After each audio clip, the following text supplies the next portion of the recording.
It's 2025 and we are facing some major challenges.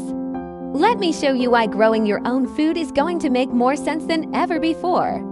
Welcome to Minimal Earth Life. In the next few minutes, I'm going to share my secrets for growing organic food on a very small scale. Even if you don't have a huge backyard or fancy equipment, you can grow fresh, delicious, nutritious food for you and your family.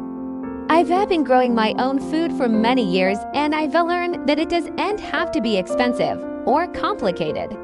In fact, I think it's one of the best investments you can make. Here's why. Let's take a look at the cost of food. Over the past year, we've seen the price of groceries skyrocket. The cost of fresh fruit and vegetables has gone up by almost 10%. That means that a basket of groceries that used to cost $100 now costs over $110. And it's not just the price of food that is going up, but also the cost of gasoline and other household items. That's why it's important to start growing your own food so you can save money and have a fresh supply of healthy food for you and your family. But there are other reasons too. Let's talk about sustainability. We all know that the world is facing some big challenges like climate change and pollution. By growing our own food, we can reduce our impact on the environment. We can use less water, less energy, and fewer pesticides, which means that we're producing food in a more sustainable way. And then there's the health benefits. When you grow your own food, you know exactly what's going into it.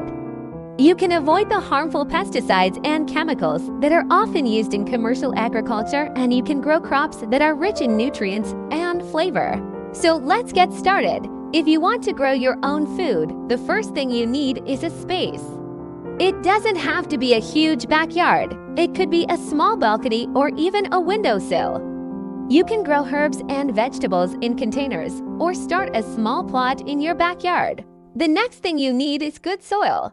This is really important for organic gardening because the soil is where plants get their nutrients from. If you don't have access to good quality soil, you can make your own. I'll show you how. Now let's talk about starting from seed.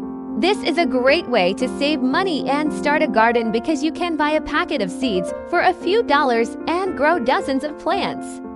I'll show you how to do it. Once you have your seeds, it's time to plant. If you're new to gardening, I recommend starting with easy-to-grow crops like lettuce, radishes, and carrots. You can also try growing herbs like basil and mint, which are really easy to grow. As your garden grows, you'll need to water it. I'll show you some easy ways to water your garden without wasting water. One of the best things about growing your own food is that you can use natural methods to control pests and diseases. I'll show you how to do that. Another important part of organic gardening is composting. This is a great way to recycle kitchen scraps and yard waste into a nutrient-rich fertilizer for your garden. I'll show you how to make a compost pile and how to use it to fertilize your crops.